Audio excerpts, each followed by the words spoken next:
Grandpa Ken, that's me, reads old books. Kenamar Video Books. Books that read themselves. Peter Rabbit by Beatrix Potter. Once upon a time, there were 4 little rabbits, and their names were Flopsy, Mopsy, Cottontail, and Peter.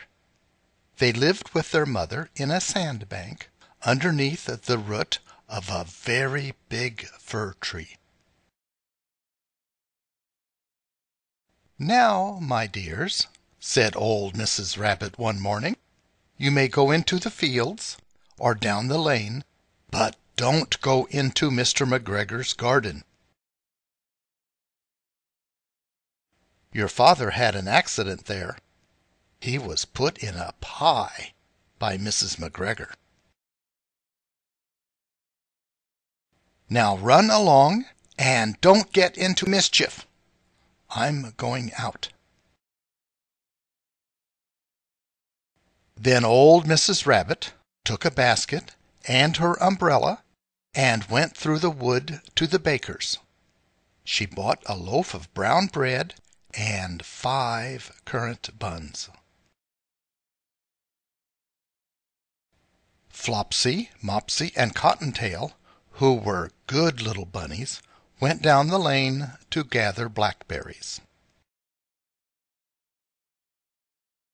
But Peter, who was very naughty, ran straight away to Mr. McGregor's garden and squeezed under the gate.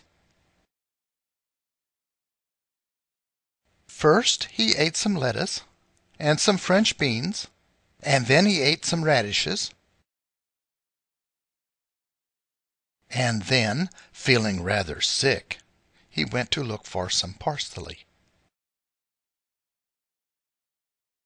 But round the end of a cucumber frame, whom should he meet but Mr. McGregor? Mr. McGregor was on his hands and knees planting out young cabbages, but he jumped up and ran after Peter, waving a rake and calling out, "Stop, thief!" Peter was most dreadfully frightened. He rushed all over the garden, for he had forgotten the way back to the gate. He lost one of his shoes among the cabbages, and the other shoe amongst the potatoes. After losing them, he ran on 4 legs and went faster, so that I think he might have got away altogether if he had not, unfortunately, run into a gooseberry net and got caught by the large buttons on his jacket. It was a blue jacket with brass buttons, quite new. Peter gave himself up for lost and shed big tears, but his sobs were overheard by some friendly sparrows, who flew to him in great excitement and implored him to exert himself. Mr. McGregor came up with a sieve, which he intended to pop upon the top of Peter. But Peter wriggled out just in time, leaving his jacket behind him, and rushed into the tool shed and jumped into a can. It would have been a beautiful thing to hide in if it had not had so much water in it.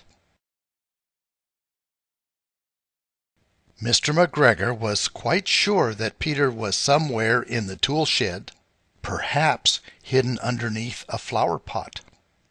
He began to turn them over carefully, looking under each. Presently Peter sneezed. "Kerty-choo!" Mr. McGregor was after him in no time, and tried to put his foot upon Peter, who jumped out of a window, upsetting 3 plants. The window was too small for Mr. McGregor, and he was tired of running after Peter. He went back to his work. Peter sat down to rest. He was out of breath and trembling with fright, and he had not the least idea which way to go. Also, he was very damp with sitting in that can. After a time, he began to wander about, going lippity, lippity, not very fast, and looking all around. He found a door in the wall, but it was locked, and there was no room for a fat little rabbit to squeeze underneath.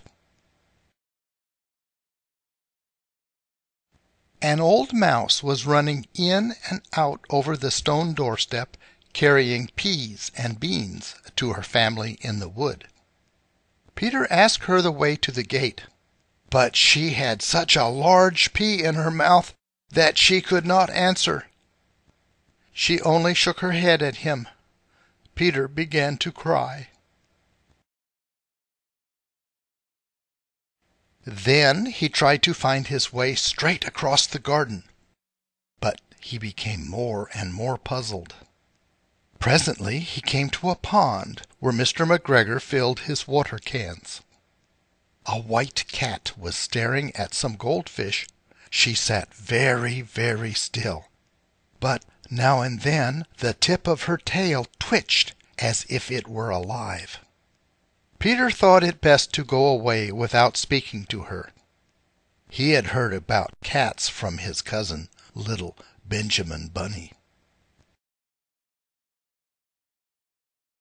He went back towards the tool shed, but suddenly, quite close to him, he heard the noise of a hoe. Scritch, scratch, scratch, scritch. Peter scuttered underneath the bushes. But presently, as nothing happened, he came out and climbed upon a wheelbarrow and peeped over.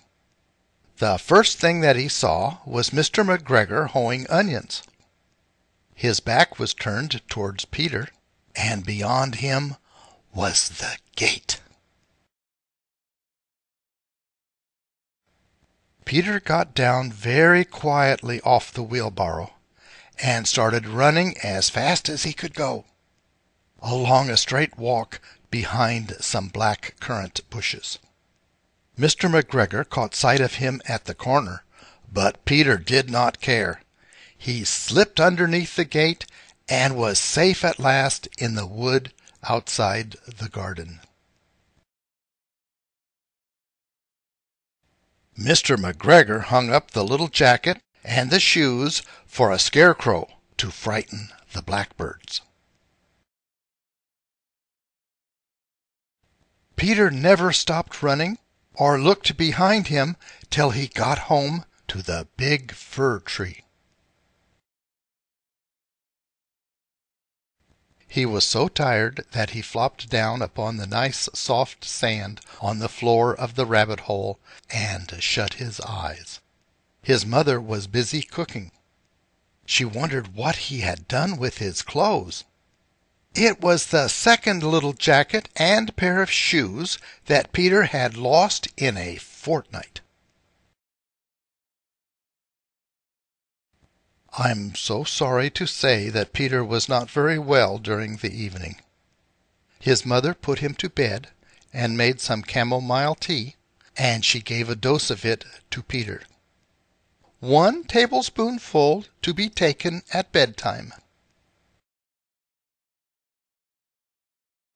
But Flopsy, Mopsy, and Cottontail had bread and milk and blackberries for supper. The end. This has been a Kennemar video book. Visit us at www.kennemar.com.